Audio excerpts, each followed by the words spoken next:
요즘 이상하게 아무것도 하기 싫지 않으세요? 분명 해야 할 일은 있는데 몸이 아니라 마음이 움직이지 않습니다. 예전에는 이 정도는 아무렇지도 않게 했는데 이제는 시작조차 버겁고 괜히 누워만 있고 싶어집니다. 그래서 스스로를 이렇게 몰아붙이게 됩니다. 내가 왜 이렇게 게을러졌지? 이러다 인생 망하는 거 아니야? 그런데 정말 그럴까요? 오늘 영상에서는 많은 사람들이 오해하고 있는 무기력의 진짜 정체에 대해 이야기해 보겠습니다. 끝까지 보시면 왜 내가 이러는지, 그리고 어떻게 벗어날 수 있는지 분명히 이해하게 되실 겁니다. 구독과 좋아요는 이런 현실적인 이야기를 계속 전하는데 큰 힘이 됩니다. 50대 김영수 씨의 이야기입니다. 평생을 정말 열심히 살았습니다. 가족을 위해 참고 버티고 일만 했습니다. 회사에서도 인정받았고 집에서도 가장으로서 책임을 다했습니다. 그런데 어느 날부터 이상한 변화가 시작됩니다. 아침에 일어나기가 힘들어졌고 출근 준비를 하면서도 오늘은 그냥 쉬고 싶다는 생각이 들기 시작했습니다. 주말이 되면 예전엔 가족들과 외출도 하고 친구도 만나던 사람이 이제는 소파에 누워 TV만 보다 하루를 보냅니다. 그는 말합니다. 몸이 아픈 것도 아닌데 그냥 아무것도 하기 싫어요. 결국 그는 스스로를 이렇게 판단합니다. 나 게을러진 건가? 하지만 여기서 중요한 사실이 있습니다. 무기력은 게으름이 아닙니다. 오히려 그 반대일 가능성이 큽니다. 지금까지 너무 열심히 살아온 사람일수록 어느 순간 갑자기 멈추는 경험을 하게 됩니다. 왜냐하면 인간의 뇌는 계속해서 버티는 상태를 유지할 수 없기 때문입니다.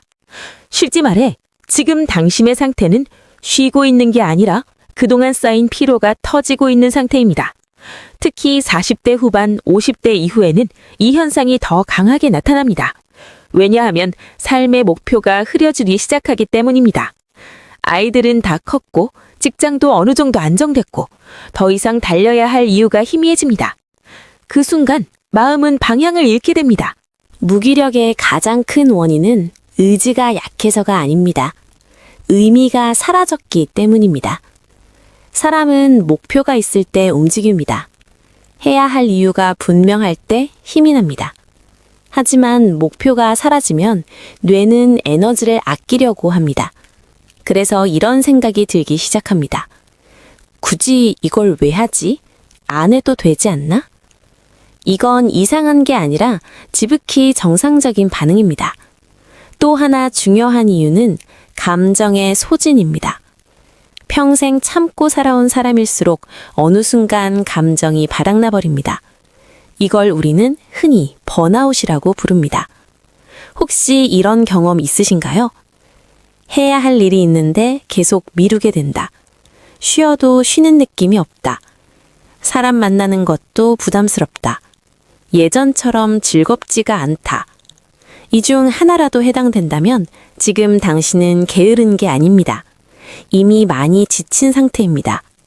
실제로 한 연구에서는 장기간 스트레스를 받은 사람들이 아무것도 하지 않는 상태에 빠질 확률이 훨씬 높다고 합니다. 이건 의지 문제가 아니라 에너지 고갈입니다.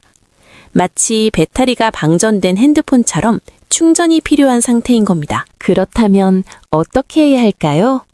많은 사람들이 이렇게 말합니다. 운동해라. 마음을 다잡아라. 긍정적으로 생각해라. 하지만 이런 말은 오히려 더 큰 부담이 됩니다. 왜냐하면 이미 지쳐있는 사람에게 더 열심히 하라는 말이기 때문입니다. 진짜 해결 방법은 완전히 다릅니다. 바로 작게 움직이는 것입니다. 무기력에서 벗어나는 가장 현실적인 방법은 5분 행동입니다. 거창하게 계획 세우지 마세요. 의욕 생길 때까지 기다리지도 마세요. 그냥 딱 5분만 해보세요. 5분만 산책, 5분만 정리, 5분만 스트레칭. 이 작은 행동이 뇌를 다시 깨우기 시작합니다. 중요한 건 완벽하게 하는 것이 아니라 시작하는 것입니다. 지금 아무것도 하기 싫다면 그건 당신이 게을러서가 아닙니다. 오히려 그동안 너무 열심히 살아왔다는 증거입니다. 당신은 무너진 게 아니라 잠시 멈춘 것 뿐입니다. 그리고 멈춘 사람만이 다시 방향을 찾을 수 있습니다. 오늘 단 하나만 해보세요. 아주 작은 것 하나. 그게 당신을 다시 움직이게 만드는 시작이 될 겁니다. 오늘 이야기 어떠셨나요? 혹시 지금 아무것도 하기 싫다 하는 상태라면 댓글로 한번 남겨주세요. 요즘 가장 하기 싫은 것 또는 가장 힘든 순간, 짧게라도 괜찮습니다. 당신만 그런 게 아니라는 걸 서로 확인하는 것만으로도 조금은 마음이 가벼워질 수 있습니다. 그리고 오늘 단 하나만 해보세요. 정말 사소한 거라도 좋습니다. 그걸 댓글로 남겨주시면 같이 응원해드리겠습니다. 우리는 생각보다 훨씬 잘 버텨온 사람들이니까요. 구독과 좋아요 잊지 마시고요.